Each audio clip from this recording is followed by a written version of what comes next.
السلام علیکم ناظرین، میرا نام ہے مسٹر مبشر اور آپ دیکھ رہے ہیں میرا یوٹیوب کا چینل پاک نیوز۔ اس ہستی کے بارے میں ہم بات کرنے جا رہے ہیں، ان کا نام ہے ارشد شریف، جو کہ آج ہمارے ساتھ اس دنیا میں موجود نہیں ہیں۔ ارشد شریف 22 فروری 1973 کو کراچی میں پیدا ہوئے۔ ان کے والد محمد شریف جو کہ بحریہ میں کمانڈر رہے ہیں، اور انہوں نے اپنے صحافتی کیریئر کا آغاز 1993 میں کیا جب وہ ایک طالب علم تھے۔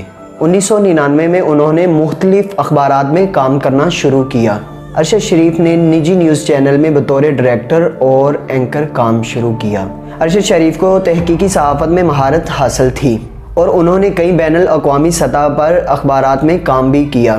2014 میں انہوں نے ایک نجی نیوز چینل میں ایک پروگرام شروع کیا جس میں انہوں نے بحث و مباحثہ کرنے کی بجائے لوگوں کو ایک نئی معلومات کے بارے میں بتانا شروع کیا، جس کی وجہ سے لوگوں نے انہیں بہت زیادہ پسند کیا۔ شہادت کے کچھ عرصہ پہلے انہوں نے بول نیوز کو ابھی جوائن کیا تھا۔ ارشد شریف کو بہت سے نیوز چینلوں میں سچ بولنے کی وجہ سے نکالا جاتا تھا، کیونکہ ان کے چینلز کی ریٹنگ پر بہت زیادہ فرق پڑتا تھا، جس کی وجہ سے وہ انہیں اپنے چینل سے نکال دیتے تھے۔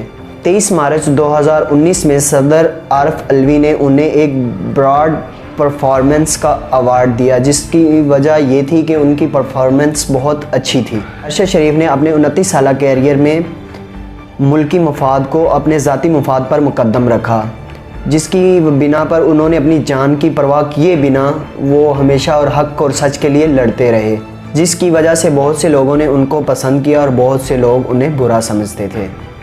اللہ تعالیٰ ارشد شریف کے درجات کو بلند فرمائے اور ان کو جنت الفردوس میں اعلیٰ مقام عطا فرمائے، اور ان کی اس ملک کی بے لوث خدمات کو اللہ تعالیٰ قبول فرمائے، آمین۔ اگر آپ لوگوں کو میری یہ ویڈیو پسند آئی ہے تو پلیز لائک، کمنٹ اور شیئر ضرور کیجیے گا۔ تب تک آپ اپنے میزبان کو اجازت دیجیے۔ اللہ حافظ۔